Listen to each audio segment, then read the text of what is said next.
I first went to Crete on the back of a moped when I was 18, and I fell in love, I have to say, not with my companion, but with the landscape and the Bronze Age Minoan culture there.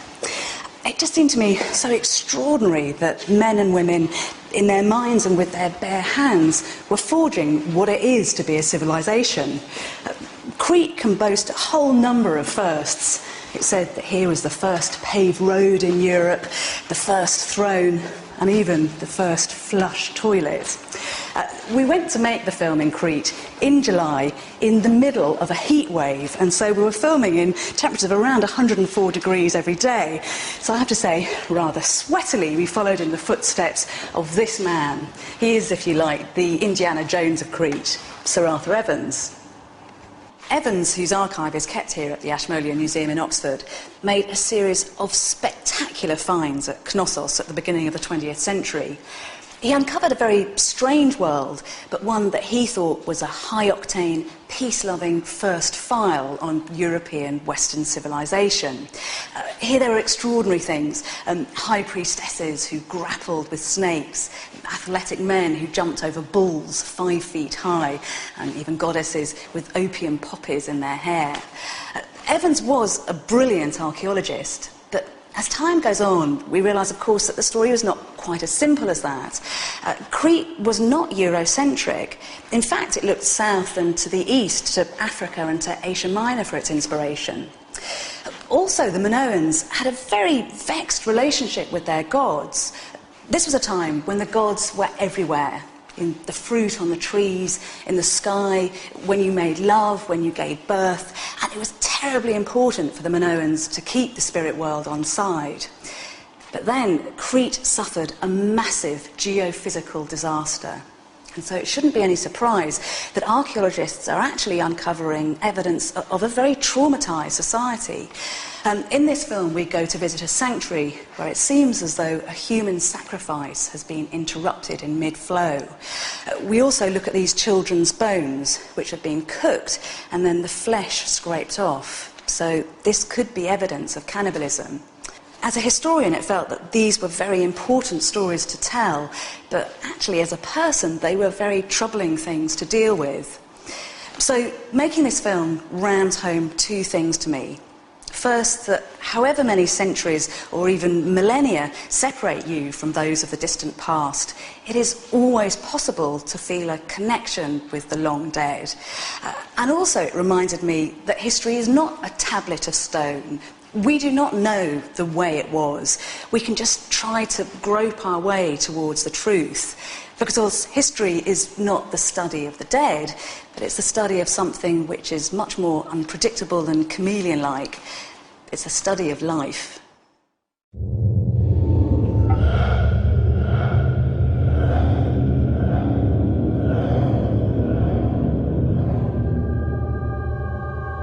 And down he went into that doleful gulf, through winding paths among the rocks, under caverns and arches and galleries. And he turned on the left hand and on the right hand till his head was dizzy. But all the while he held his clue. And when he saw him, he stopped a while, for he had never seen so strange a beast. His body was a man's, but his head was the head of a bull, and his teeth were the teeth of a lion, and with them he tore his prey. And when he saw Theseus, he roared, and he put his head down and rushed right at him.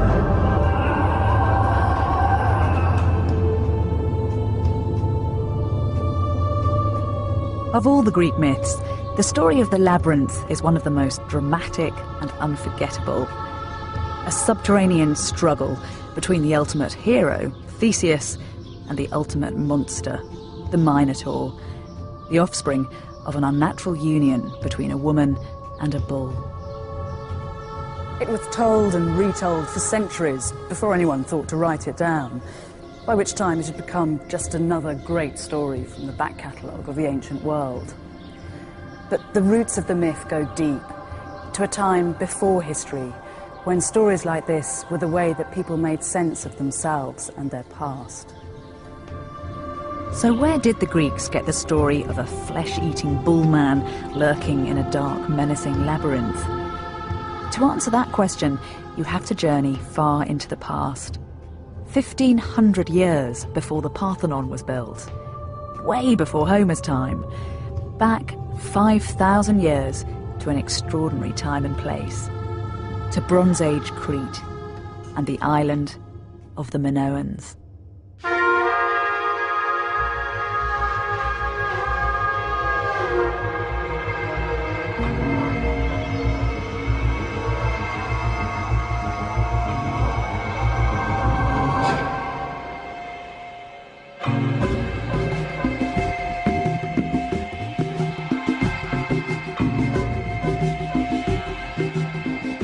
This is Crete, birthplace of an advanced prehistoric civilization, which then disappeared so suddenly and completely.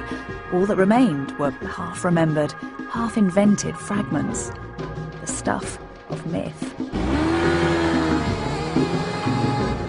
There's something very seductive about the idea of a lost civilization, although it usually turns out just to have been misplaced. But when it comes to the inhabitants of Bronze Age Crete, it's remarkable to think that until just over 100 years ago, few suspected they existed. The Minotaur may have been a myth. These people were scarcely a rumour. And then, in a spectacular archaeological coup, its people, lost to history for thousands of years, were rediscovered and named the Minoans.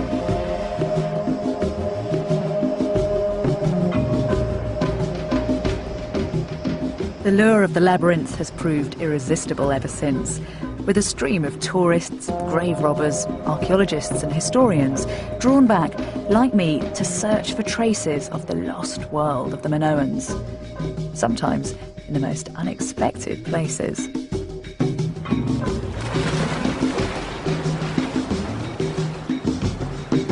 The picture that emerges is equally unexpected, and the journey I'm going on now will take us to the very heart of this strange world, where sophistication and culture exist side by side with blood and terror, where beauty walks hand in hand with the beast.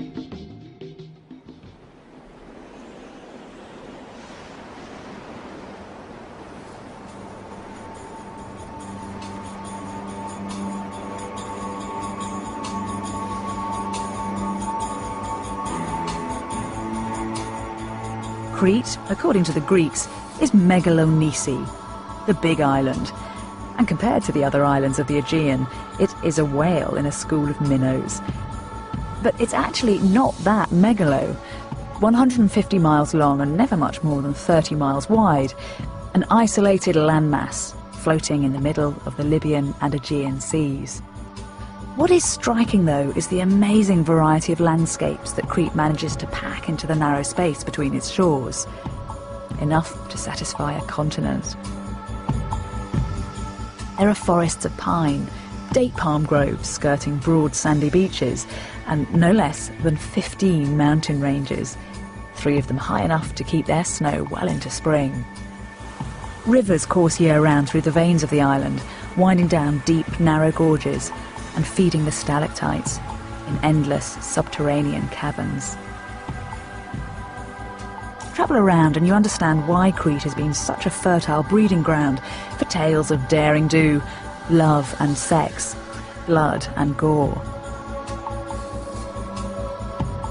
Anything seems possible here, even the incredible story of a king, his wife, and a pure white bull. According to the myth, Crete was the realm of the powerful King Minos, a scrupulous lawgiver who was also prone to that very Greek form of arrogance, hubris. One day, to prove how far he was in favour with the gods, he prayed for a bull to be delivered to him from the sea. Poseidon very generously obliged, producing a spotless white creature, assuming, though, that Minos would do the decent thing and offer it back to him in sacrifice. But the king was too enamoured of his fine gift. He sacrificed another in its place, keeping the white bull safe in a field. A big mistake. The god was offended. Poseidon's punishment was to spark in Minos' wife Pasiphae a fierce, uncontrollable sexual longing for this beautiful white creature. This is where the intriguing Daedalus begins to play his part in this strange story.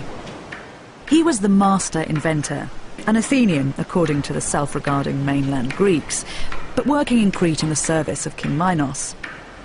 Pasiphae knew that if anyone could find a way for her to satisfy her lust for the bull, it would be Daedalus, the Mr. Fix-It of the Bronze Age. Never at a loss, Daedalus arranged in the squeamish Victorian version of the story for Pasiphae to interview the bull. He designed a hollow cow set on wheels with room enough for the queen inside. This pantomime creation was left in the field, and Pasiphae clambered in. The result of the interview was the birth of the Minotaur, a hideous hybrid with the body of a man and the head and horns of a bull. For the ancient Greeks, the Minotaur was a freak of nature. The playwright Euripides wrote of it, "Sumekton eidos kaiphulion brephos," a monster child, a hybrid that has no place on earth.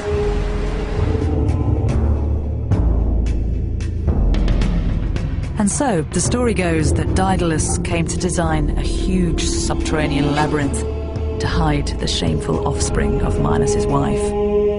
And there, every 9 years, the tribute children, 7 youths and 7 maidens, would be brought from Athens to satiate the Minotaur's taste for human flesh. That is until the brave Theseus arrived. Minos' daughter, clever, beautiful Ariadne, was the keeper of the keys to the labyrinth, and with her help, Theseus set off to slay the beast.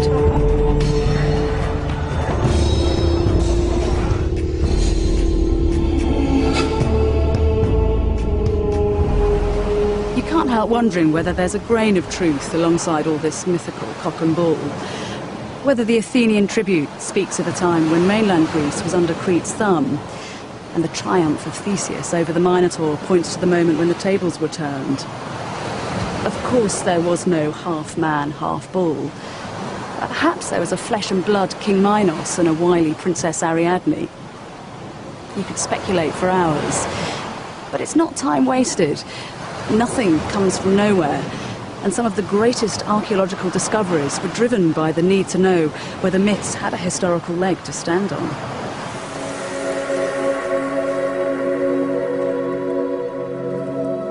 The first to test the reality of the myths was Heinrich Schliemann, 1 part pioneer archaeologist, 2 parts treasure seeker. In 1871, at Hisarlik on the coast of modern-day Turkey, he discovered what he claimed was the site of the Troy that Homer had written about. The finds were electrifying, including a spectacular hoard of jewellery that he got his wife Sophie to model for an enthralled world.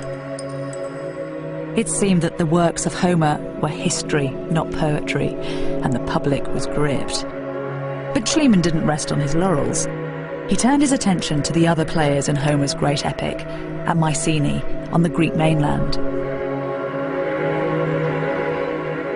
What Schliemann discovered there was what he believed to be the home of the Greek warlord Agamemnon. Graves just inside the city walls were opened to reveal the military trappings and wealth of the High King. Swords, daggers, cups, rings, and most famously of all, the death masks, crafted from wafer-thin, glittering gold. For some classically educated scholars, this was a real shock. For them, prehistoric civilization was a contradiction in terms.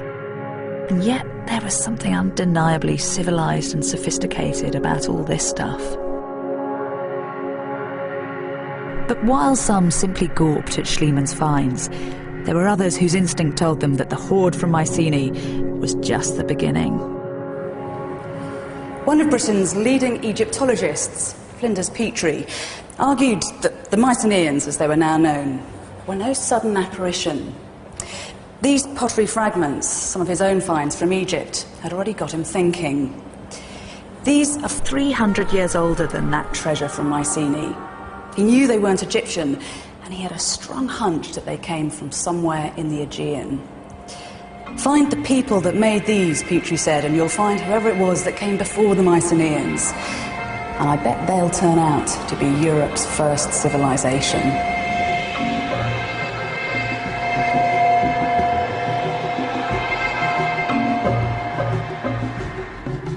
The starter's pistol had been fired, and one of the greatest archaeological races of all time was up and running.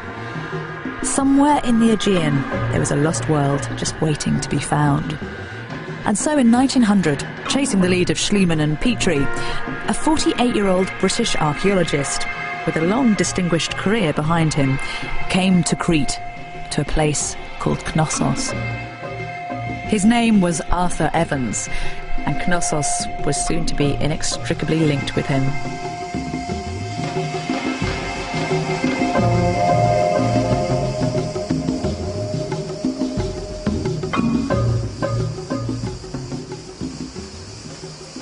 When Arthur Evans began digging here on the morning of March the 23rd, 1900, he could have given you a dozen sound archaeological reasons for picking the site. The place was littered with tantalising clues. Roman coins, pottery shards from Homer's time, ancient walls disappearing into the hillside. And then there were these exquisite prehistoric seal stones and rings that locals had been finding in the area for generations. Knossos was a site with a big label on it saying, "Excavate me."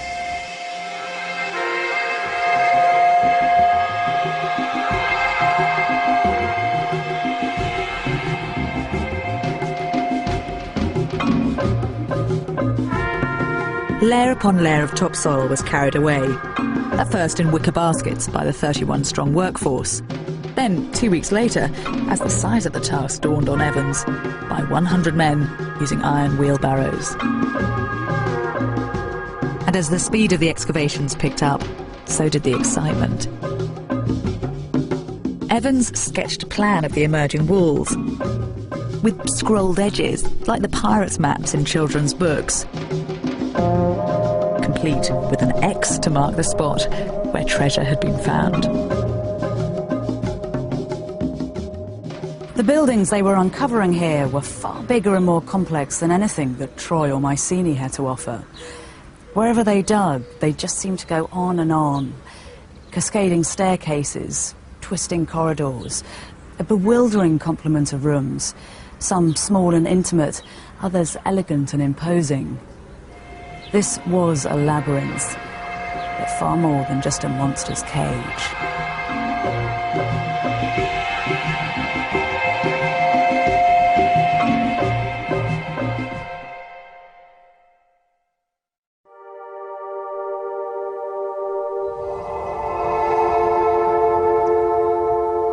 The site that Arthur Evans and his men had uncovered at Knossos surpassed the expectations of even the most optimistic hunter of the past. A 5,000-year-old civilization, previously buried in myth, had been brought blinking back into the real world. He hadn't found a city of gold, but the hoard from Knossos was even richer than that of Troy or Mycenae. The quality of the finds was extraordinary, but it wasn't just the craftsmanship that made a powerful impression.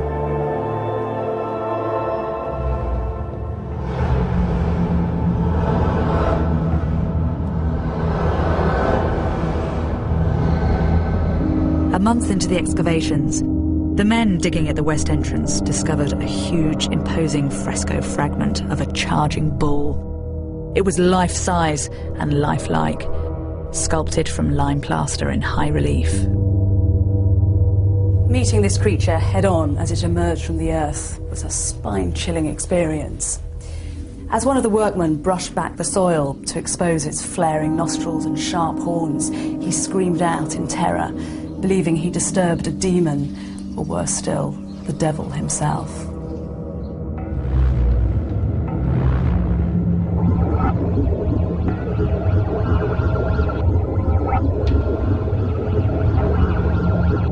Evans had found his labyrinth and his bulls. All he needed now was evidence for King Minos, and the myths would be fully realised. On the 13th of April 1900, just 3 weeks after the first basket of earth had been filled, workmen began to uncover a complex of little antechambers leading into a main room behind. On the south wall, workers unearthed a fresco fragment of a bull's hoof, and all around the room, fine gypsum benches. But it was the north wall that harboured the most exciting secret. Here, Evans uncovered something he must have dreamt about finding: an elaborately carved throne.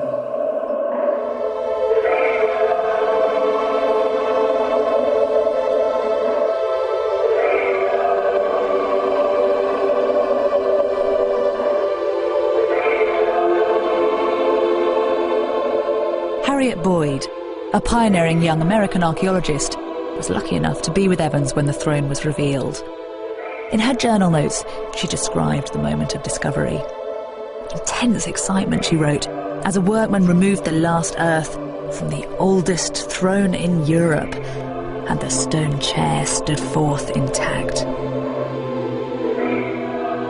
Evans toyed with the idea that this was the throne of Ariadne, apparently reasoning that the wide moulded seat was more suited to the ample buttocks of a woman. But before long he was decided, and in a telegram to the Times he announced the discovery of the throne of King Minos. The Minoans had arrived. The discovery of the throne was the culmination of years of dreaming. Evans later said it was as though he'd been given an open sesame, and a prehistoric civilization beyond his wildest imaginings had appeared from a crack in the earth.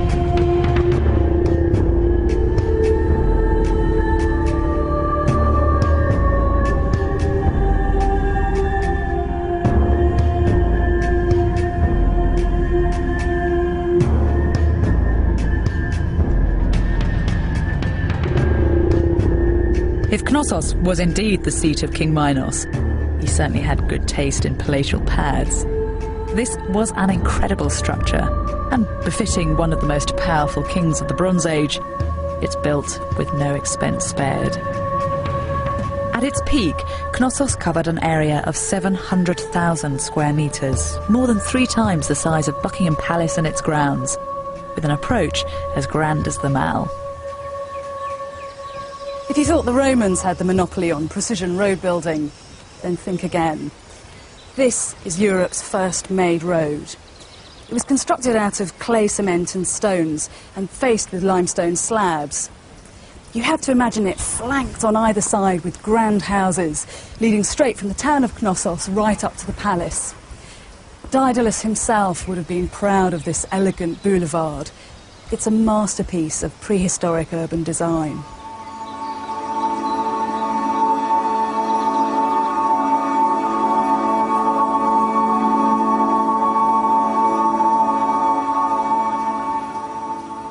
At the risk of sounding like an estate agent, the palace boasts an impressive array of original features. Hinge doors, drainage systems, and what Evans famously described as a flush toilet. Another first for the Minoans.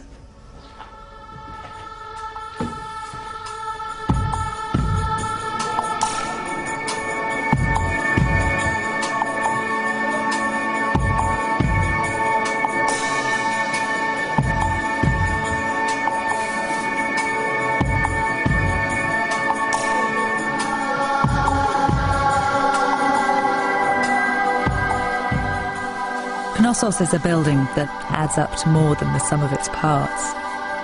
You feel you're being taken on a journey that's been expressly designed to beguile and seduce, as well as bewilder and confuse. You find yourself in gorgeous stone-clad rooms, and then walking past rows of pithoi, man-size Alibaba jars in dark, sunken storerooms.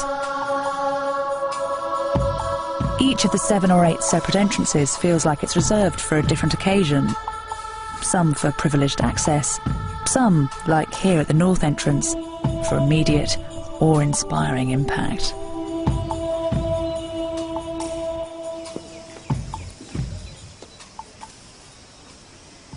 But whatever route you take brings you here.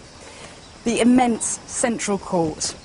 54 metres from north to south, 27 metres wide. The size of 4 tennis courts fitted together with room enough to spare. Clearly, this space could accommodate huge numbers of people, but no one knows what it was used for.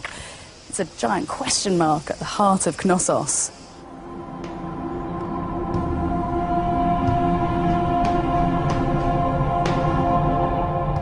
Archaeologists are still trying to solve the riddle of this enigmatic space. But the most enduring theory is also the most dramatic, that the central court was the stage for a spectacular religious ritual.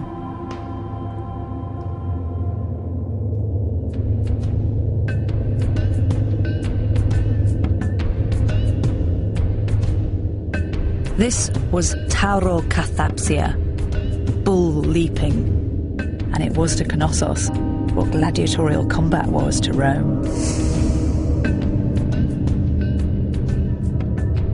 There are lots of clues from Minoan art as to how these scary-sounding ceremonies would have been performed, although there's still plenty of room for interpretation, and I'm sure every seasoned bull leaper would have had his own repertoire of tricks. One possible technique, though, would have been to have grabbed the bull by its horns as it charged towards you, to be flung up onto its back as the animal tossed its head, and then somersault back down onto the ground.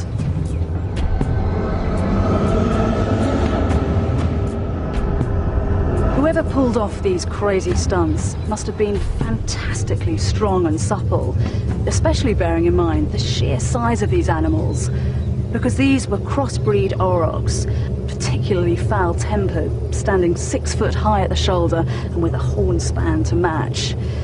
Aurochs have been extinct for nearly 4 centuries, so just try to imagine being in the presence of a beast whose hoofprint is the size of a man's head.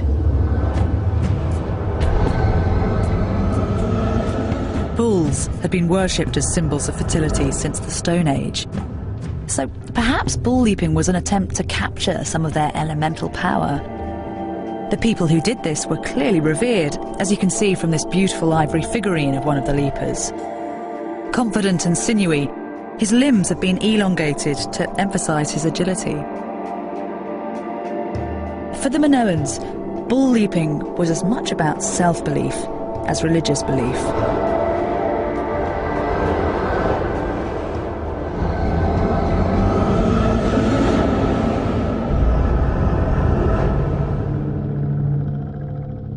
You should think of the bull as an honoured guest, the king of the beasts invited to the palace, an envoy from the natural world. He's here as a dancing partner, formidable and impressive, but it's still the bull leapers that are calling the tunes. These displays weren't designed to reduce the potency of the bull, but for the Minoans one thing was clear. The bull charges because that's what he does. Man leaps because he chooses to.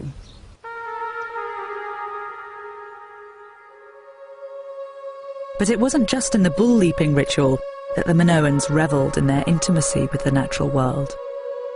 Their art is infused with the same spirit of self-confidence and daring.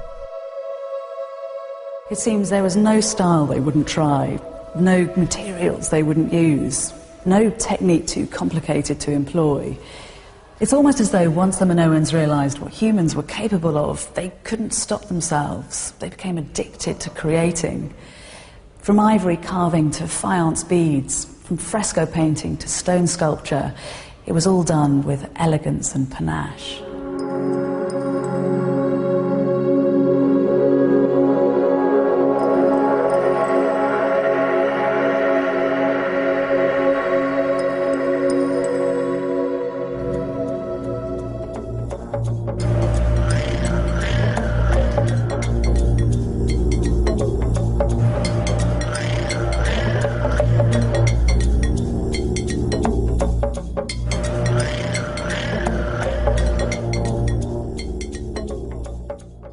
Minoan artists took their cue from the natural world, but they weren't its slavish imitators.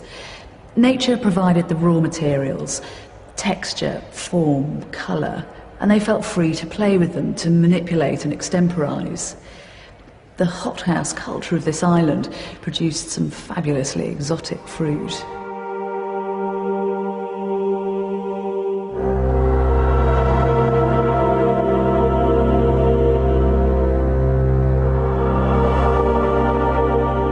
These eggshell-thin cups are called Kamari's ware, named after the cave where many examples were found. They are almost 4,000 years old, but they'd sit happily on the style pages of a glossy magazine. And it's not just the artefacts that seem to speak to us across the millennia.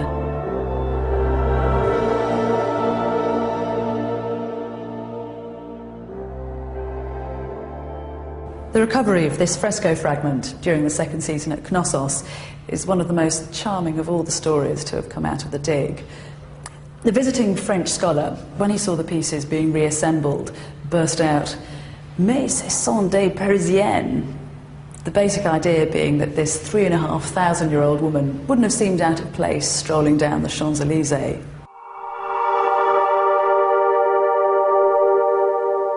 For Evans, La Parisienne, as she became known, was the perfect Minoan. Refined, sophisticated, strangely modern, and above all, European. Right from the start, he'd believed that the prehistoric cultures of Greece and the Aegean were different from contemporary cultures of Egypt and the Middle East. Knossos and its artistic riches had only served to strengthen this impression. The culture of the Minoans, he said, expressed a free and independent spirit. Independent, that is, of the powerful pull of the other cities and kingdoms of the Eastern Mediterranean. Evans pictured his Minoans as lords and masters of their own island culture, able to keep the rest of the world at arm's length.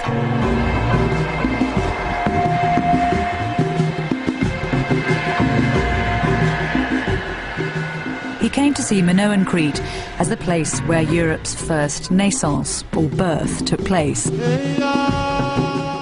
and the culture from which all subsequent renaissance sprang. Classical Greece, Imperial Rome, even the good old British Empire itself. All of them had a trace of Minoan DNA in their genes. Evidence for what was arguably the Western world's first civilization had emerged from the earth at Knossos. How many more secrets was the rest of Crete still hiding?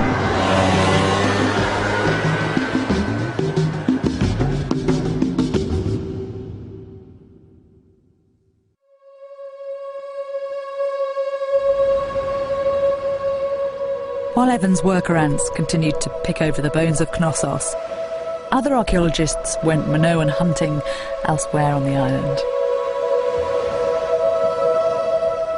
Further along the north coast from Knossos, French archaeologists turned their attention to a site here at Malia. And what they discovered, along with similar finds in the south, added a rich, intriguing layer of complexity to the picture that Evans had started. It soon became clear that although the palace at Knossos was a prodigy, it wasn't unique. And if Daedalus had designed it, then others had been playing copycat all over Crete. Here at Malia, and at Festos, and at Ayatriada on the south of the island, other palaces were discovered in quick succession. They're all more compact than Knossos, and each has its own unique features, but they're still built to the same blueprint. Every one has its central courtyard, every one has its warren of pithoi packed storerooms, and every one has its public arena where palace and the people met. Suddenly, labyrinths were cropping up all over Crete. They all clearly belonged to the same architectural family as Knossos, so they were all immediately given the same family name: palaces. It's a tribute to the persuasiveness of Evans' vision that the name has stuck. But how appropriate is it? You might think buildings as grand as Malia are all the proof you need for the existence of some kind of monarchy. Why build a palace fit for a king other than to put a king in it? But then when you look for other telltale signs of a ruling dynasty, Bronze Age Crete seems surprisingly republican. Because unlike other contemporary cultures such as Egypt and the Middle East, Here, there are no giant, awe-inspiring statues, no insignia stamping a badge of ownership on buildings and the land around them. There is only an empty throne. King Minos is conspicuous by his absence.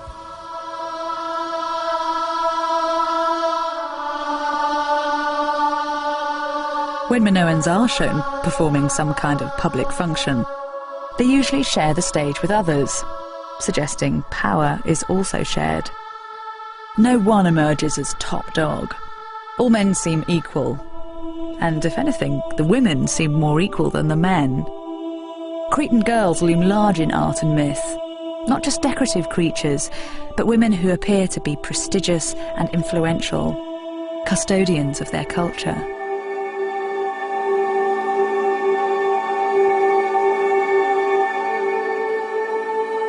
But however prominent women are, the overriding atmosphere in the palaces is unexpectedly corporate and anonymous. So maybe Malia and Knossos weren't palaces at all, but places where the Minoan people came together to exercise their collective power. And as soon as you manage to put the seductive vision of kings and princesses to one corner of your mind, the possibilities are endless. What I'm reminded of when I visit the palaces are monasteries. Just imagine those powerful institutions with one foot in heaven and one foot planted very firmly in the real world. Alongside the abbeys and shrines, there were workshops and offices, turning out anything from illuminated manuscripts to potent liqueurs. The surrounding farmlands would have been worked by the people, but the fruits of their labour belonged to the monastery. The palaces, too, may have functioned as granaries for the gods and festival halls in which the harvests could be stored and the generosity of the gods honoured. Like other Bronze Age cultures, the Minoans relied on the food that they could grow to survive. Without rich farmland, timely spring rain and the sun at harvest time, these storerooms, usually full to bursting, would have been empty and bitter with the taste of dust. Keeping on side those gods that decided whether you ate that year or died hungry was a serious business. In Egypt at this time, we know that over a third of the year, 120 days, were devoted to agricultural festivals. It's where the festival hall theory comes into its own. Perhaps these palaces were giant venues dedicated to the celebration of the island's fertility.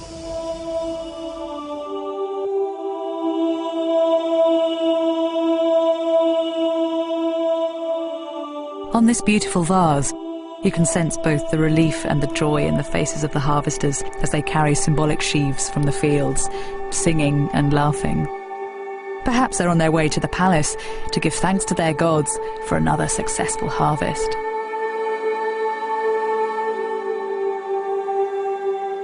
In a world of palaces and frescoes and beautiful artefacts, it's easy to overlook the ordinary Minoans, who would have been kept far too busy to worry about the finer points of bull leaping.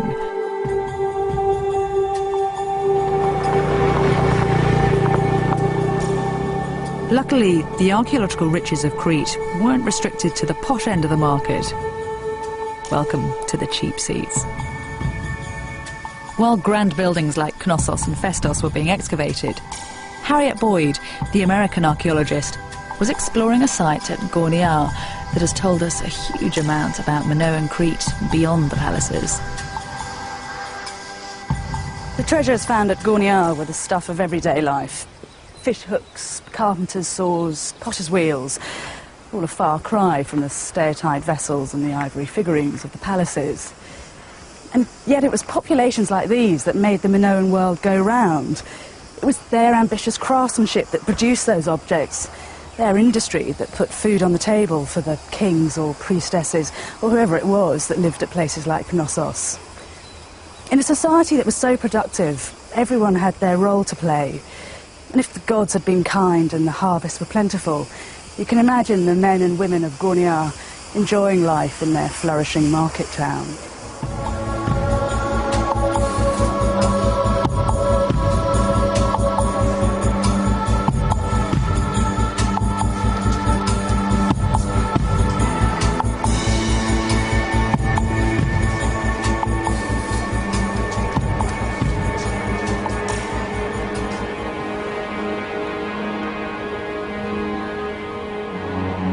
We can even visualise the kind of homes the inhabitants of Gorniar might have lived in. This 3,000-year-old clay model of a house is amazingly detailed. It seems that the houses had no more than 5 small rooms on the ground level, basements for storage, and an open flat roof. No doubt the prime spot to get some relief from the heat and increase the chances of a good night's sleep. Most of the houses at Gorniar would have been white, just like the picture postcard Greek villages of today. But fresco evidence suggests that some of the wealthier homes would have been given a subtle colour wash. The palette was taken direct from the landscape, and the pigments would have come straight out of the earth. Yellow ochres and red oxides that would have given you everything from a delicate pink to a rich chocolate brown. I'd have loved to have seen Gorniar back then, the watercolour painting clinging to its hillside, looking out across the sea.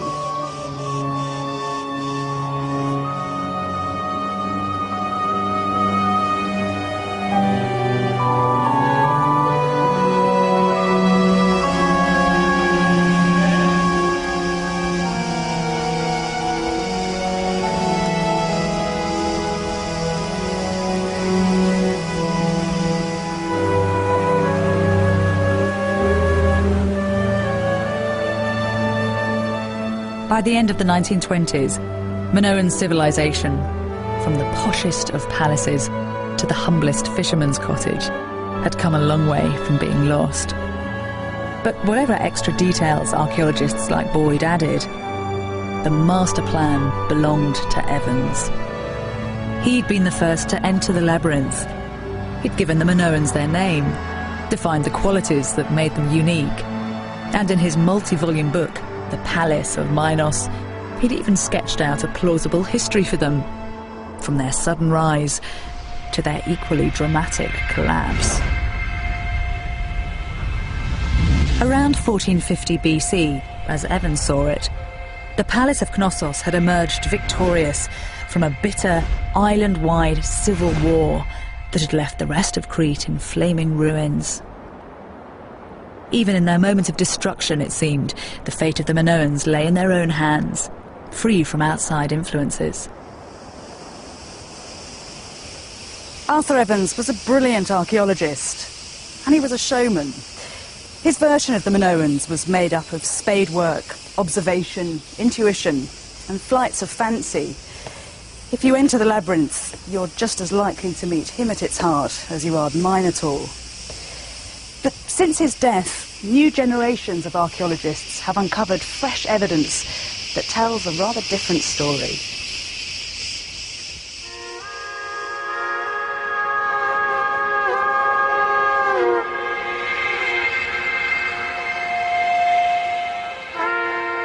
When Arthur Evans died, the jigsaw puzzle of Minoan Crete appeared to have been completed, apart from one piece that he never found a place for. Alongside the beautiful frescoes and vases, what he discovered at Knossos were thousands of small clay tablets covered in different kinds of writing. He saw endless possibilities running across their marked surfaces. If he could just decipher them, he'd break a silence that had lasted for thousands of years. Evans named these different scripts, rather prosaically, Linear A and Linear B, and he was convinced that they were examples of a unique Minoan language, one that would prove beyond all doubt the Minoans' superior status as an independent island nation. In other words, Evans could give the Minoans their history.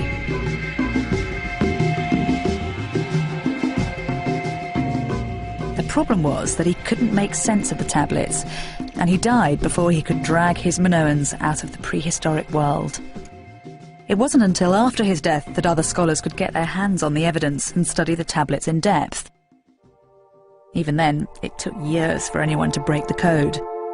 And when someone did, the archaeological world was in for a bit of a shock.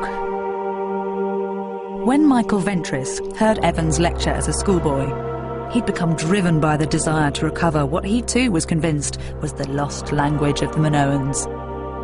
But after years of hard labour, he announced in 1952 that what he'd been struggling with wasn't Minoan at all, but a difficult and archaic form of Greek, the language spoken by the Mycenaeans, the Greek warlords from the mainland.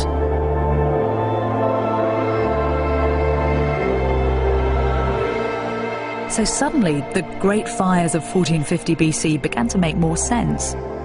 Maybe they weren't the result of a Minoan civil war, but evidence for a wholesale Mycenaean takeover in Crete, with the mighty Knossos left intact to become the invaders' headquarters.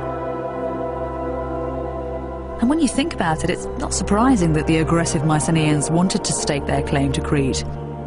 For 1,000 years, the Minoans had been showing the rest of the Bronze Age world how to make a serious success of things. That's admiration and envy building up over 40 generations.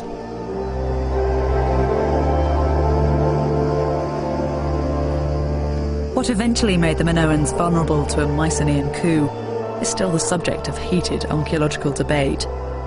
But however they got here, it seems they were here. Johnny-come-latelys, usurping control for the last 200 years of a civilization that had been up and running for thousands. The Mycenaeans took up the trappings of Minoan culture with relish and no little respect, but inevitably they changed things. This tomb is of a type entirely new to the island, the monument of a warrior culture, a fortified treasure house, here to assert clan prestige and individual honour, alien concepts to the Minoans.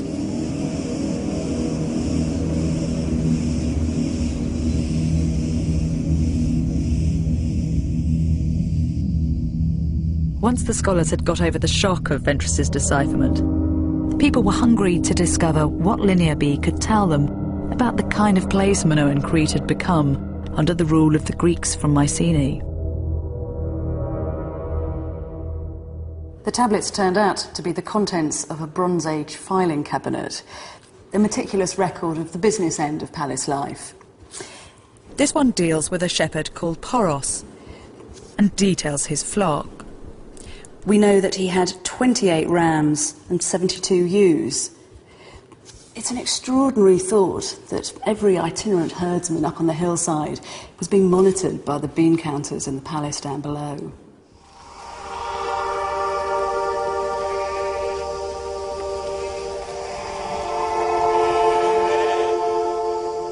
It's not a grand history, but it still short-circuits you straight into the lives of the people. There are references to bronzesmiths, bakers and farmers, and even the individual names of oxen: dusky, noisy and spotty. We also get a glimpse of loftier beings, some of the gods and goddesses worshipped at places like Knossos.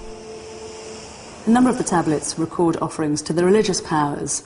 Here there are 2 litres of olive oil offered to Pipituna, an early Minoan goddess.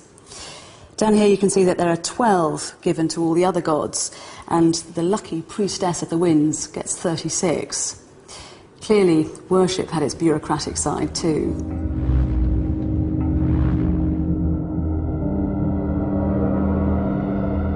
The decipherment of Linear B is one of the most significant breakthroughs of Bronze Age archaeology. But Linear A still remains a stubborn mystery. Most experts reckon this is the unique Minoan language that Evans was searching for. And if the work that's being done on it ever does succeed, it could unlock as many secrets as the richest of Crete's excavations.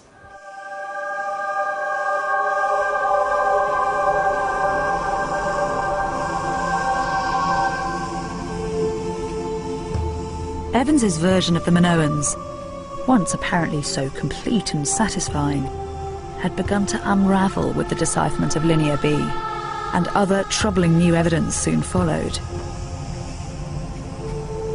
Far from not leaving any Cretan stones unturned, it was becoming clear that the first generation of Minoan archaeologists had only scratched the surface.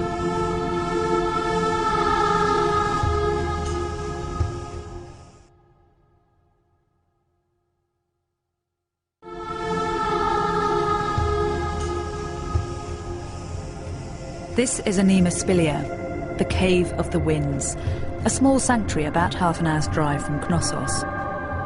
In the 1970s, a discovery was made here that changes perceptions of who the Minoans were and the world in which they lived. Around 1700 BC, the building collapsed, at a time when the whole of Crete was devastated by earthquakes. It was this island-wide disaster that seems to have brought an abrupt halt to a gruesome rite that was taking place here.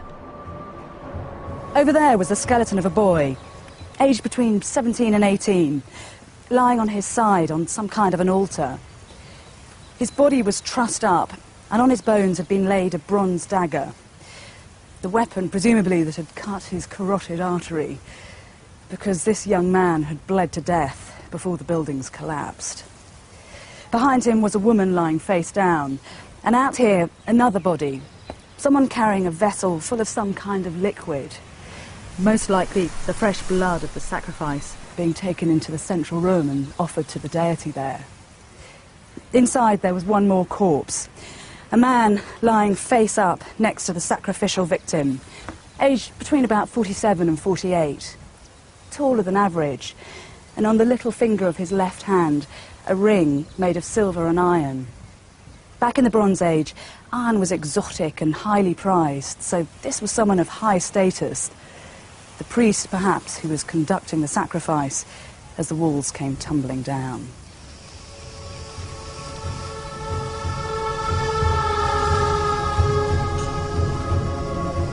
People are still upset by what was found here and try to draw other conclusions from the archaeological and forensic evidence. Human sacrifice, even in a time of such grave crisis, flies in the face of everything that seems sophisticated and urbane about the Minoans. Dubbed Europe's first civilization, it's a shock to find that their sensibilities weren't necessarily in tune with our own.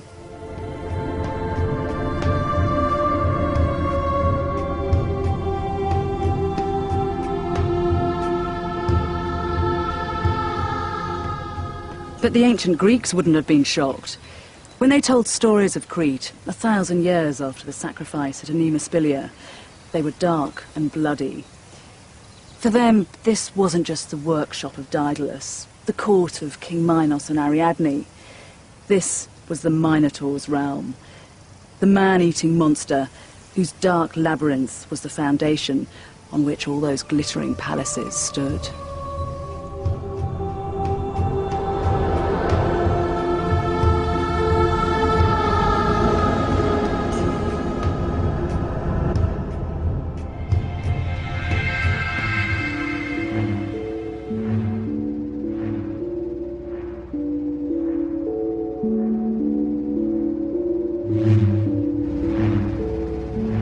Minoan Crete continues to fascinate, I think, precisely because of the contradictory nature of the place. But where should we look for the origins of this unique culture? And what influences fed its growth?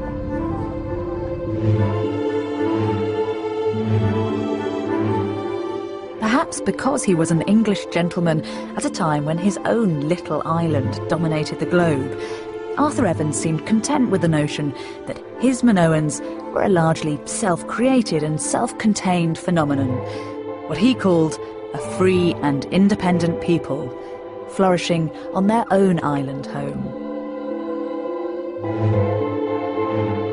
But the days of an empire on which the sun never sets are long gone, and slowly but surely the new discoveries have helped to transform our understanding of the Minoans, enriching Evans' first draft with fascinating layers of complexity. Much of the new work has looked beyond the shores of Crete itself to the wider world of the Eastern Mediterranean in the Bronze Age, and one thing has now become very clear. From their origins 5,000 years ago to their dramatic collapse some 2,000 years later, the Minoans were intimately connected by the sea to the outside world, rather than separated by it. Island races have the reputation for being a little arrogant and self-absorbed.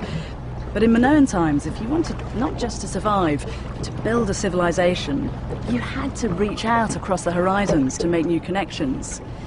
The Minoans were islanders, but they weren't insular. Many good things came to Bronze Age Crete by way of the sea, the raw materials from which the Minoans fashioned their civilization.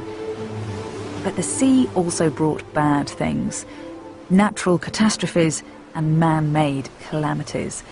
And as the latest archaeological research has revealed, it would be a combination of sea-borne disasters that would cause the final demise of the entire Minoan people.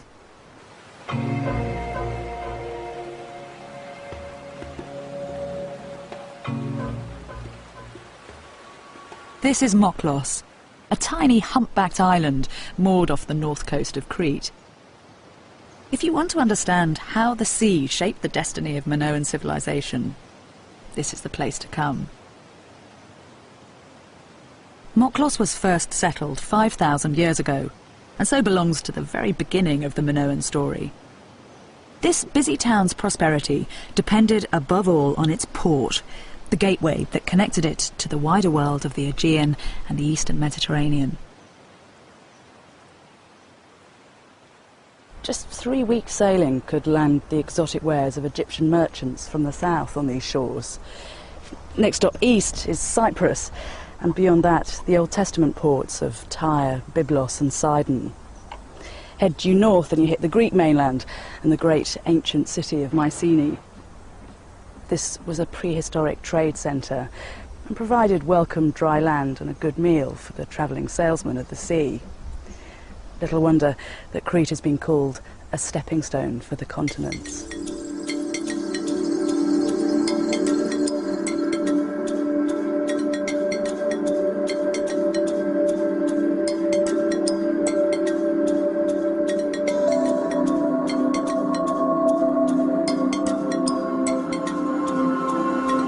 From the very beginning, the Minoans ventured out into the world beyond their shores because they lacked the material that defined their age: bronze. An alloy of copper and tin, bronze is amazingly versatile. You can use it to make anything, from a precision stone cutter to an 8-foot two-man saw. It was to the Minoans what the microchip is to us, the technology on which the progress of their civilization depended.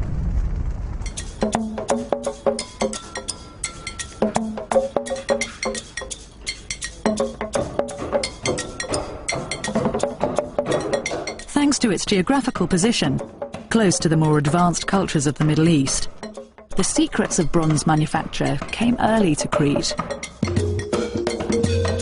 It was probably introduced by migrants from Cilicia, present-day Turkey, some 5,000 years ago, 1,000 years before it arrived in Britain. Though they weren't natives, these settlers can claim to be the first Minoans, an advance guard from the future whose arrival put Crete one step ahead in the civilization stakes. But without regular supplies of copper and tin, Minoan Crete was in danger of slipping back into the Stone Age. There was only one option: to take to the seas.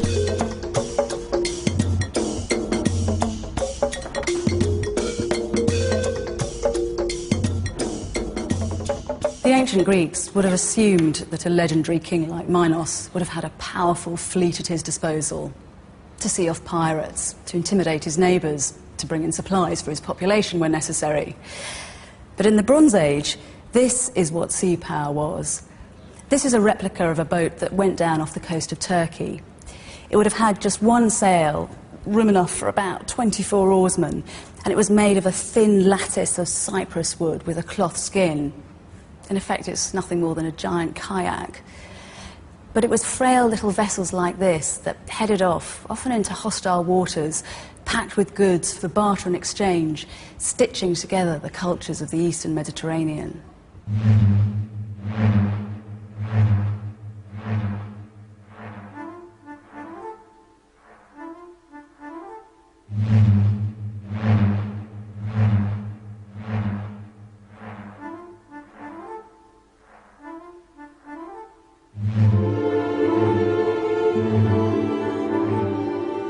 When they set sail in search of copper and tin, the Minoans became players on the world stage.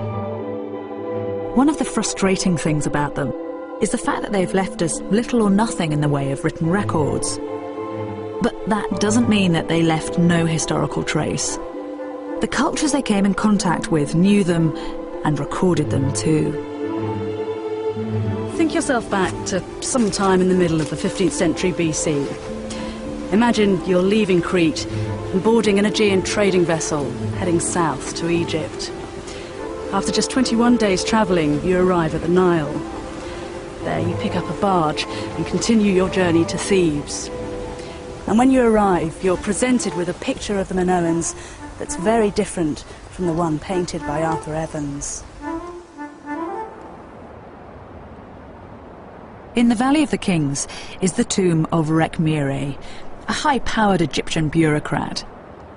The tomb offers us a snapshot of the people who fell within Egypt's sphere of influence. The people of Punt, or Ethiopia, carry incense trees and animal hides. The Cushites from Nubia have ivory and gold. The retinues from Syria have pots and carts. And this delegation is described as the people of Keftiu. But from what they're carrying, we recognise them as Minoans.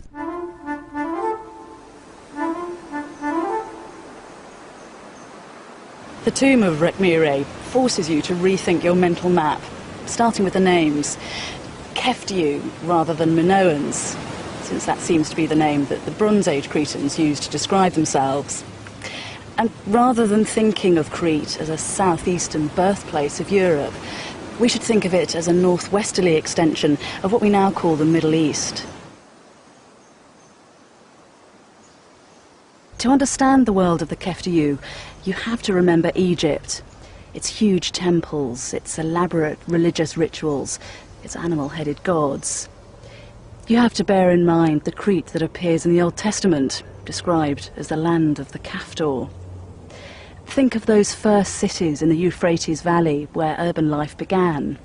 Bureaucracy, town planning, writing, where bulls and bull-headed men were central to religious cult. Elements of all these civilizations resurface in Crete, but transformed by the potent alchemy of the Minoans. Judging from the Cretan products on display in Rekhmire's tomb, and from other evidence, the Minoans specialised in the production of the desirable rather than the strictly useful. Deluxe pottery, cosmetics, fancy metalwork, and, in one recorded case, a pair of fine leather boots. They made a name for themselves by taking everyday objects and giving them an unmistakable Minoan spin, doing to the products of the Bronze Age what the Japanese would later do to electronics.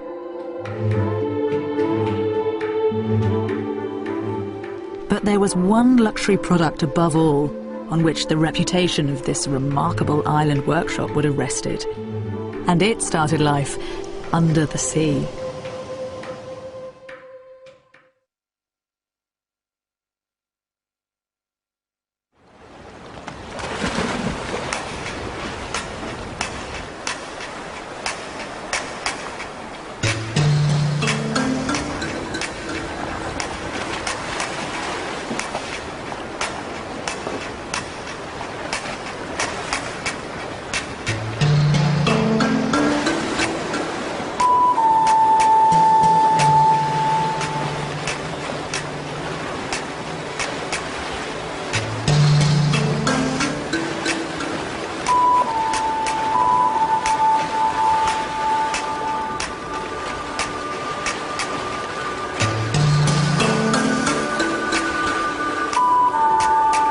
This charmless little mollusk is a murex, a sea snail that feeds off rotting flesh, hence the disgusting smell that you're very lucky not to be experiencing directly. But the Minoans recognised its true potential. They could extract something from this that was worth its weight in silver. It was known simply as purple, a textile dye. If bronze meant sinew and muscle, purple meant glamour, status and wealth. It was quite simply one of the ancient world's most desirable commodities. The Roman author Pliny described the purple of purples as being the colour of congealed blood. This was imperial purple, reserved for heroes and emperors. The Athenian Aeschylus wrote poetry about it. Purples, pupuras, is agiron kerkida. Purple ooze, precious as silver.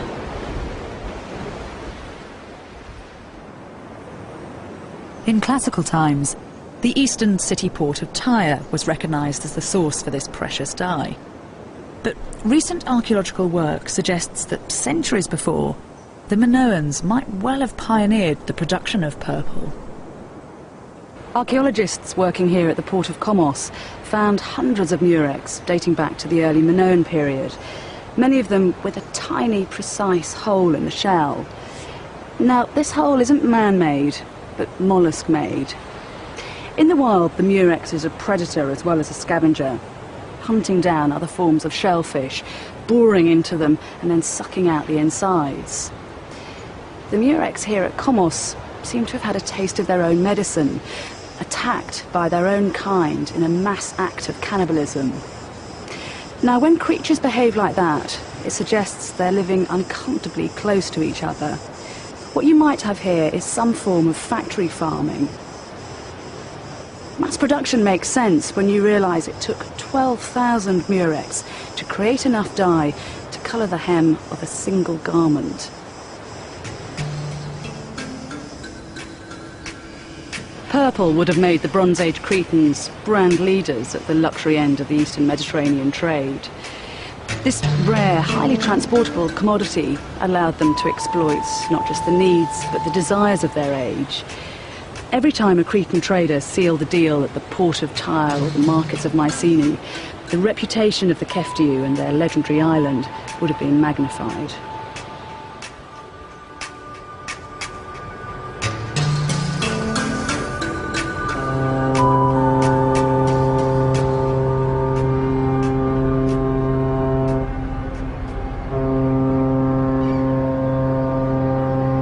But it wasn't just products that were crossing the seas. People were too. All over the Eastern Mediterranean in the Bronze Age, artists, architects and craftsmen were on the move, lent out on a regular basis by rulers keen to impress on other foreign powers the sophistication and calibre of their workforce. Now, once you get creative workers travelling around, people with greedy eyes and a natural curiosity, the possibilities for the cross-pollination of cultures, the interplay of ideas, becomes very real, which might just explain the appearance of something entirely new to Crete, the palace.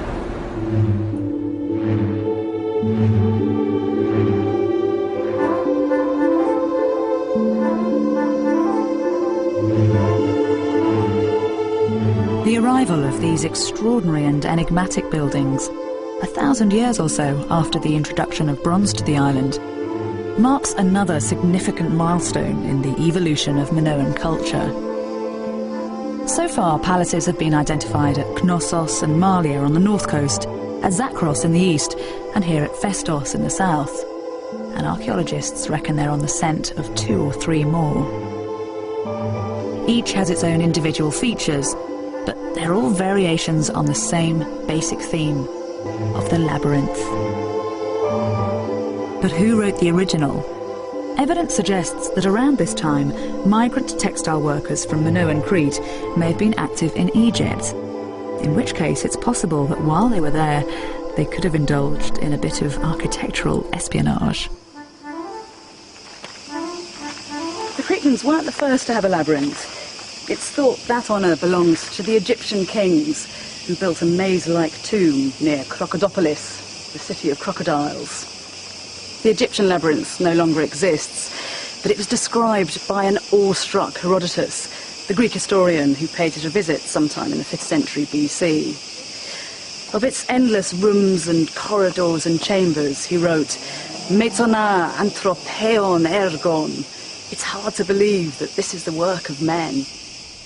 If someone familiar with the architectural triumphs of classical Greece was impressed, imagine the impact such a structure would have had when it was first built, around 1800 BC, when the wonders of the world were fewer in number. 1,500 years before Herodotus, you can imagine Cretan migrant workers coming back home as fired up as he was, full of stories about a building that baffled the senses and left the visitor awestruck.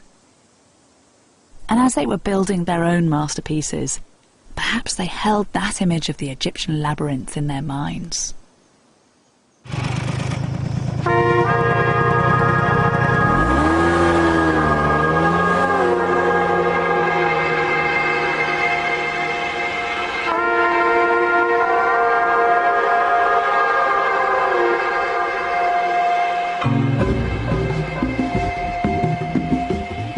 It might have been wiser for the Minoans to study structural engineering rather than honing their fancy design skills, because Crete is earthquake country, the stamping ground of the bull god Poseidon, whose groans and bellows from deep within the earth herald imminent disaster.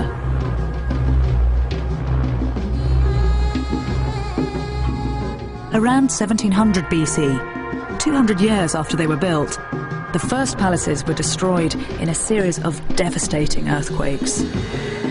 If pleasing the gods was part of the reason for building them, the gods didn't stay pleased for long. It says a lot for the resilience of the Cretans that within 50 years of the calamity, they'd built new palaces on the site of the old ones, bigger and better than those that had been destroyed. But alongside the palaces, a new kind of building began to appear in this period that is just as telling about the kind of place Minoan Crete had become. Country villas, like this one at Vathipetro, surrounded now as it would have been 3,500 years ago by its own vineyards.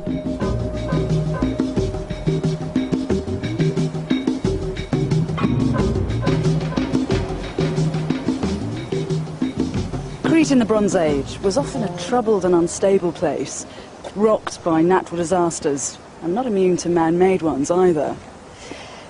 But if you'd been able to come here, to Vathipetro around 1600 BC, you would have tasted the good life. Because this was the Minoan Golden Age. The gods were on form, the island was behaving itself. You could have relaxed a little, enjoyed the fruits of your civilization.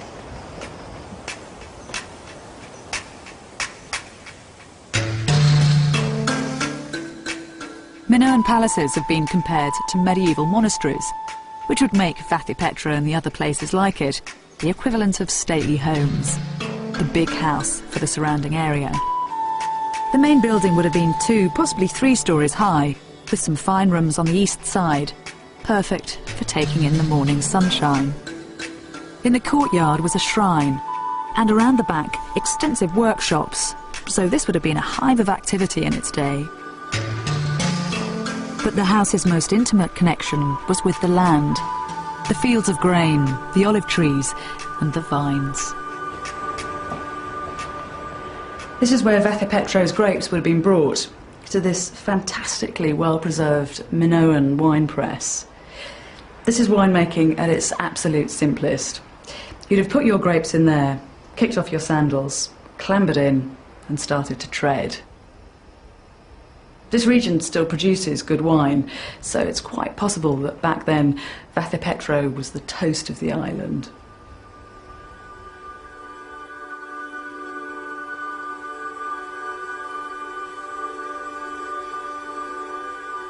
But perhaps the most significant thing about Vathipetro is what you don't see here. Despite the wealth of Vathipetro and of other country villas dotted around the island, there's no evidence of any kind of fortification. Now, that's significant. In the same period, over on the Greek mainland, Mycenaean warlords, the forefathers of the generation who would go on to fight the Trojan War, were holed up in fortress palaces, often built on rocky heights, divorced from the settlements down below, strongholds from which they could dominate and into which they could retreat. Here in Minoan Crete, a different spirit prevailed. 7 or 8 generations would have known an island of huge palaces, busy towns, prosperous ports, and fine villas set in a peaceful agricultural heartland. A country at ease with itself. But this stable, sophisticated world existed on a knife edge. Within 30 years of being built, Vathipetro suffered its first, but not its last, earthquake damage.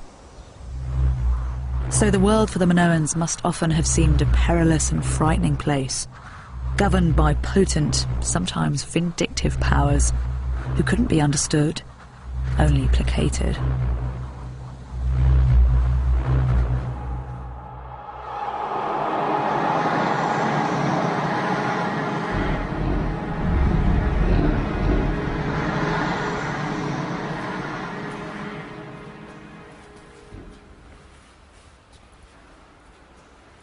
This is the presiding spirit of Minoan Crete in its golden age, its icon and its pin-up girl, the snake goddess. Together with her more diminutive companion, often called the votary, she was discovered by Arthur Evans at Knossos. Evans noted rather primly in his journals her matronly bosom, before going on to describe the quality of the piece, comparing it to the best Meissen porcelain. The goddess and her votary make a handsome duo, with their fancy, fashionable clothes, their makeup and their jewellery. But all the fine craftsmanship in the world can't disguise the fact something elemental and wild is going on here.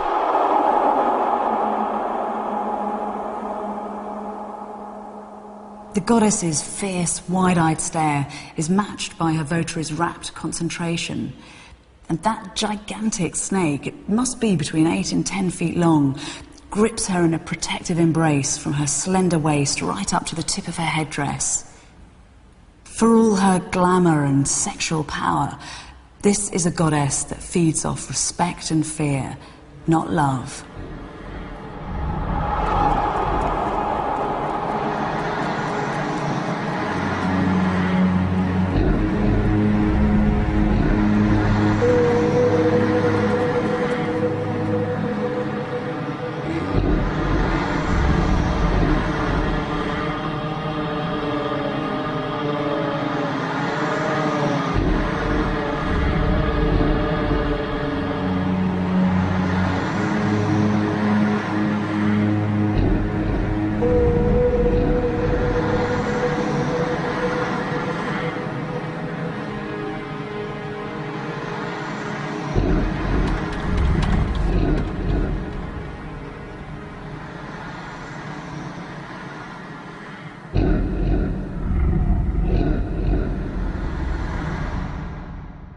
The precise details of Minoan beliefs and rituals have been lost, but tantalising clues remain in seal stones and signet rings, widely used in Minoan Crete as stamps of ownership and identity, and even, it's been speculated, the Bronze Age equivalent of a credit card.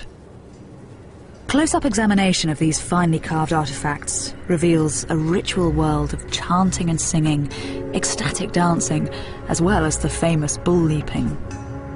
And playing a leading role throughout are what are clearly female priestesses. For some, these dominant women are proof that the mother goddess was worshipped in Minoan Crete. The cult of this supreme female deity is said to have its roots back in the Stone Age, predating by tens of thousands of years the male-dominated pantheon of gods that we're more familiar with. The mother goddess was said to have authority over everything that really mattered, from the fertility of crops and animals to the movement of the planets. She ruled over life and death, from womb to grave.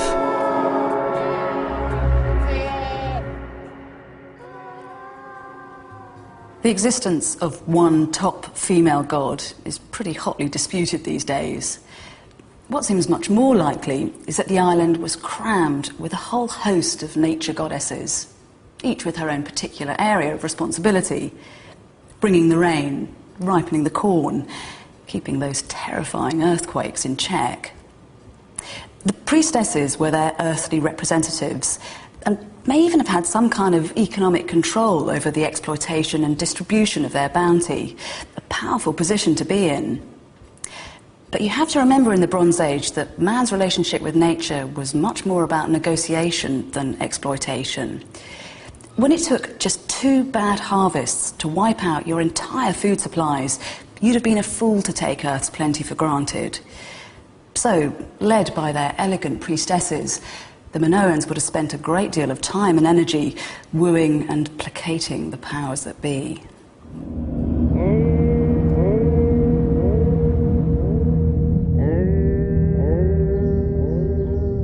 It's long been assumed that the palaces played a key role in the religious rites of Minoan Crete.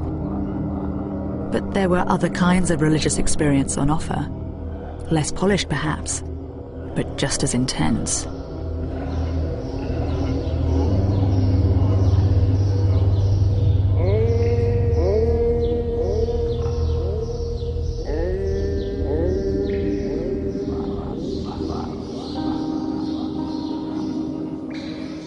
On mountain peaks, in secret palace shrines, deep in sacred caves, narcotics would have played a part in consummating the Minoans' relationship with their gods, bringing them closer to those elusive powers that controlled their lives. One effigy of a blank-eyed goddess has the seed heads of poppies in her diadem, already split open, waiting for the opium to be extracted. A cave like this is eerie and otherworldly enough as it is. You can hear the stalactites growing, faces and figures leap out at you from the rocks. Just imagine what visions you'd have seen if you'd shared in the mind-altering gift of the goddess.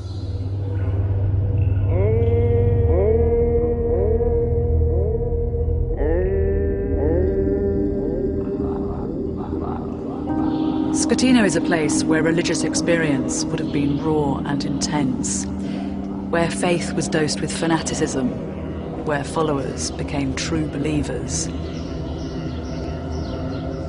But what happened to those true believers when things started to go wrong? When the deities in whom they'd invested so much suddenly appeared no longer to care? The Minoans were soon to find out.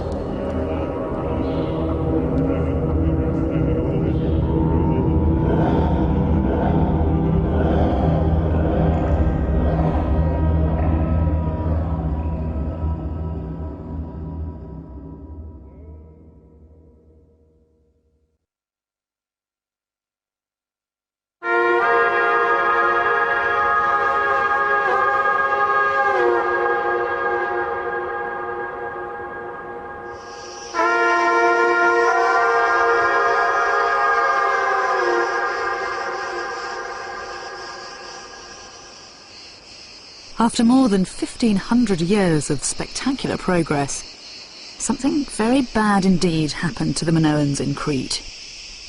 Sometime around 1450 BC, from Vathipetro to Moklos, from Festos to Malia, towns, ports, country houses and palaces all went up in flames. All, that is, except for the preeminent palace, Knossos. At Hagia Triada, you can still see the scorch marks of the fire that raged here 3,500 years ago. This was a storeroom packed with pithoi, those giant Alibaba jars, each of which could hold 40 gallons of highly flammable olive oil. When this place went up, it was the Bronze Age equivalent of a fire in an oil refinery. The heat was so intense that the stone floor has vitrified, turned to glass.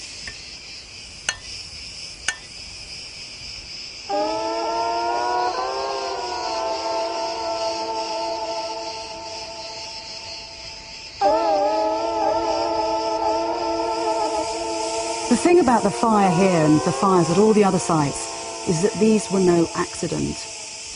At Zakros, a little palace in the far east of the island, someone even went to the trouble of sawing off the necks of the pithoi so that the oil could ignite more easily. But what could have provoked these carefully planned acts of arson? And what lay behind this island-wide catastrophe?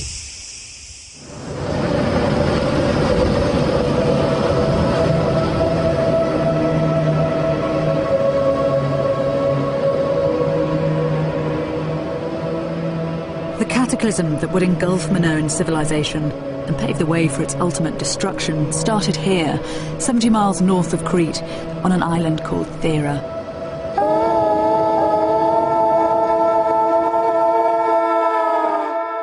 Thera is the southernmost of the Greek Cycladic islands, perfectly placed to act as a middleman for the trade routes that ran north from Crete to the Greek mainland and across to the coasts of Asia Minor. The Therans weren't Minoans, but they were under the spell of Minoan culture. Their pottery, their houses, their way of life all followed a pattern set by the big island to the south. Thera had grown fat on the profits of Bronze Age haulage, but its prosperity was built on shaky foundations, because the island of Thera is one big volcano. At some point around 1530 BC, the island began to stir. First came a series of earthquakes, so severe that most of the towns had to be abandoned. But the gods were just getting warmed up. A few months later, things got really nasty.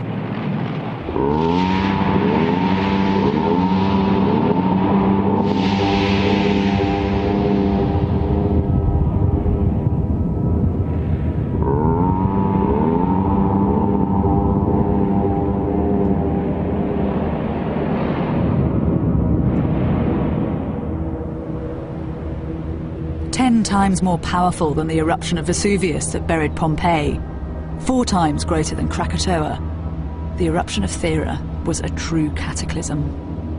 A third of the island's landmass, some 30 million cubic meters of hills and fields and towns, was tossed 20 miles into the air or slipped into the sea.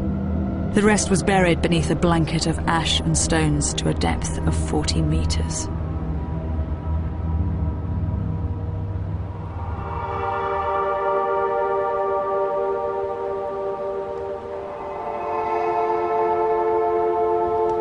It's just 70 miles from Thera's crater to the north coast of Crete, and so the Minoans had ringside seats for the death of their island neighbour. First they would have heard the earth tremors, distant, unmistakable, and all too horribly familiar.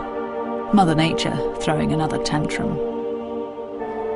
But after the tremors, something new and disturbing. A dark stain spreading over the northern horizon, the volcano stoking itself up for the grand finale. And when the eruption finally came, it would have been like an atom bomb going off, the afterglow visible from Crete's peak sanctuaries. But the gods weren't finished yet. Now it was the Minoans' turn to feel their anger. Centuries later, a Roman traveller was eyewitness to the after effects of seismic activity in this part of the world.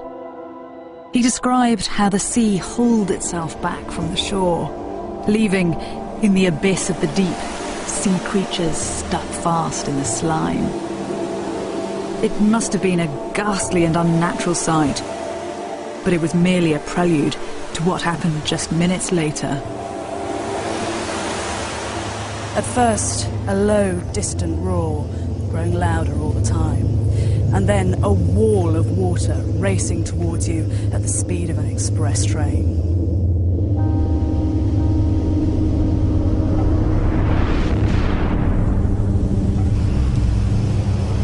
The impact of the tsunami following Thera varied across the northern coast of Crete.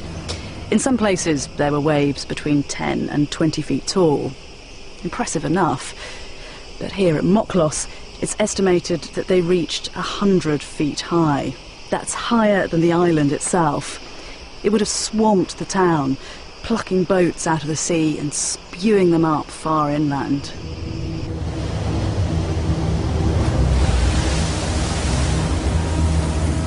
The eruption of Thera is one of those epoch-making catastrophes that can change the course of human history. But for the Minoans, this wasn't apocalypse now.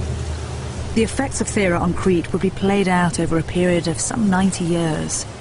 Not a sudden execution, but a slow, painful death.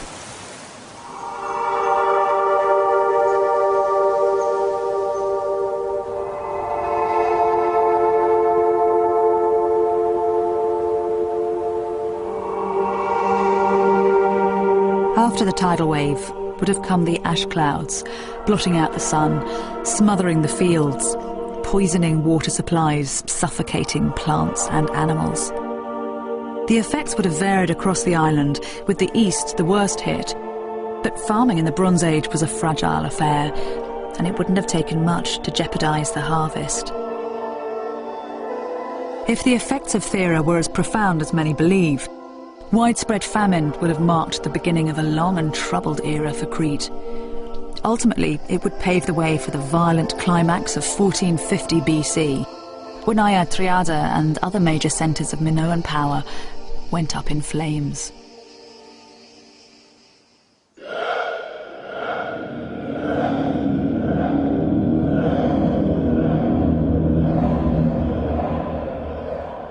Close to the palace of Knossos, a discovery has been made that could cast some light on conditions in Minoan Crete following the Theran catastrophe. Archaeologists found a jumble of human bones scattered around a late Minoan house. The remains have been identified as belonging to at least 4 children, aged between 8 and 10. They seem to have been in good health when they died. Their flesh has been sliced away from the bone. You can see the cut marks here. The method is identical to that which Minoans used for carving sheep. Some of the remains were found in a cooking pot, along with the shells of edible snails. For many archaeologists, this is direct evidence of cannibalism, whether for ritual purposes or simply because the Minoans were starving. In the aftermath of Thera, a search for scapegoats seems highly likely. And it wasn't just humans who might have been on the receiving end of people's anger. When the snake goddess and her follower were discovered at Knossos, they'd been broken into pieces before being interred in an underfloor vault. Perhaps this was how the Minoans negotiated the delicate business of decommissioning a once powerful deity whose protective force had apparently deserted her, carefully disposing of her like radioactive waste. With the old gods in disgrace, this was a heaven-sent opportunity for new cults and new gods to assert their claims. Around this time, a new style of decorative pottery appears, with a gallery of creatures from the slimy deep. According to some, this suggests a shift of focus away from the earth and towards the sea, which had just revealed with awesome emphasis its destructive powers. So was this how the sophisticated and apparently stable Minoan civilization collapsed? Not blown apart by a natural disaster, but undermined by wars of religion that followed the cataclysm. A recent discovery may hold a tantalizing clue to the forces that would finally tear Minoan civilization apart.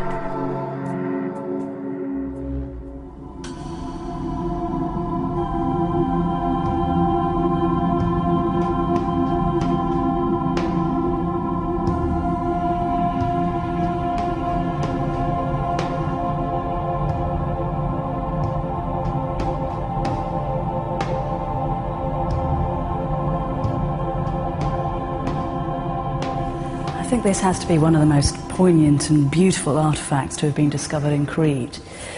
He's called a kouros, which means a boy. He would have been decorated with rock crystal and gold, and his body is made of hippopotamus ivory.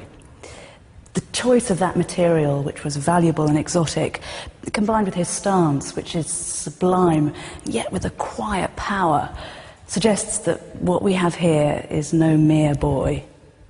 This is a boy god.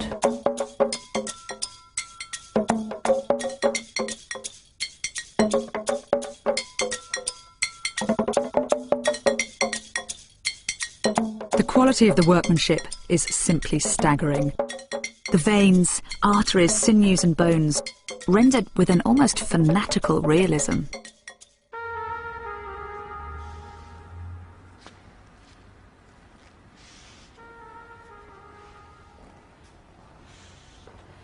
But of course what strikes you first about the figure is its desecration. Those scorched, blackened limbs, the face sliced off, reminiscent of a Catholic saint in the English Reformation. And this boy has been symbolically and physically emasculated. His genitals are torn away. Despite his perfection, or perhaps because of it, this young god provoked in someone a passionate hatred.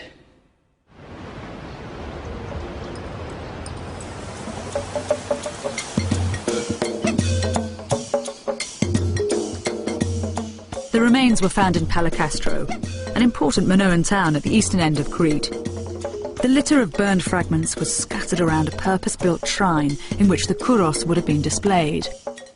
When the shrine was first excavated, the telltale signs of fire damage soon appeared. But this was no ordinary fire. Like the one at Aya Triada, it was started deliberately. In fact, the fire's ferocity was intensified by blocking up doorways to create a through draft, like a blast furnace. The result was a kind of controlled explosion that tore the place apart. Then the attackers turned their attention to the kouros. The kouros was snatched from the sanctuary, broken at its base, and then smashed face first against this doorpost. Its head, its neck and one of its arms flew off a couple of yards over there. Its torso and its remaining arm fell where I'm standing. Its hair, which would have been made of finely wrought gold filaments, was carried off on the wind generated by the fire. And finally, its legs, which had served as a convenient handhold, were tossed back into the sanctuary, where they burnt at temperatures of over 1,800 degrees. When times get tough, even the most outward-looking cultures can turn in on themselves. And despite the long Minoan tradition of artistic innovation, the social dislocation caused by Thera may have brought more fundamentalist instincts to the surface. Maybe there was something about the kouros that was just too new, too alien. To some, it may have seemed a graven image or a foreign god. But perhaps the greatest affront was that this was a male god.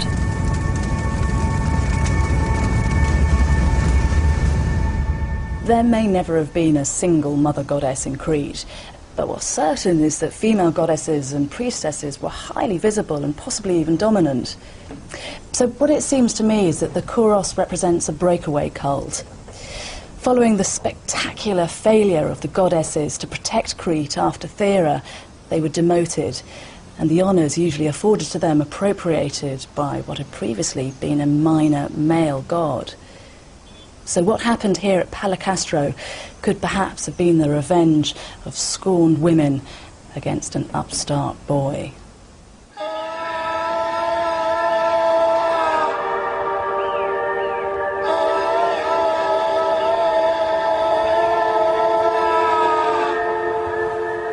A religious war is only one of a number of theories that might explain why so many Minoan centres were destroyed sometime around 1450 BC. All we do know for sure is that by then, Greek-speaking Mycenaeans from the mainland were installed at Knossos. Whether they came as conquerors or simply stepped in to pick up the pieces isn't clear.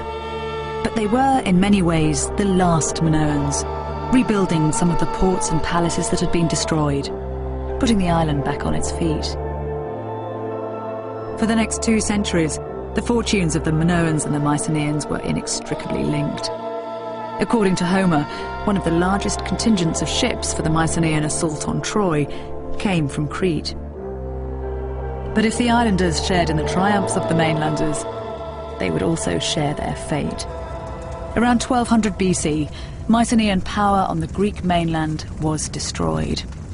Massive tribal movements, slave revolts, civil war have all been blamed. But whatever it was that did for the Mycenaeans, it didn't confine itself to the mainland. Sooner or later it crossed the sea and found its way to Crete.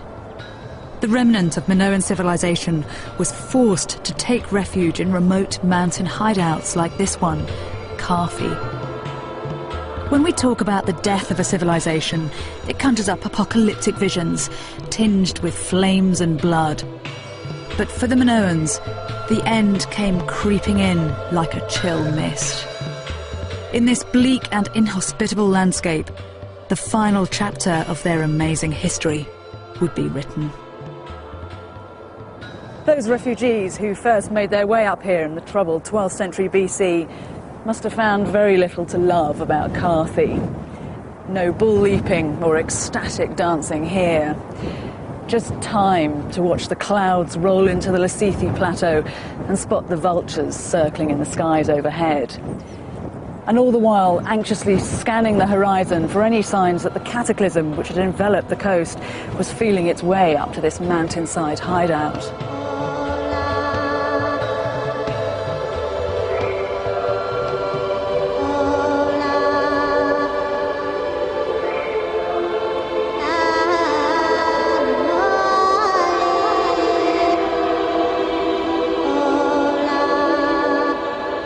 We will never know for sure exactly why the Minoans abandoned their palaces and set out for places like Carthage.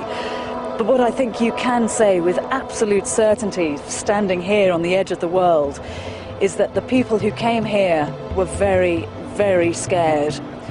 So scared that it would take 100 years before they dared to venture back down to the lowlands.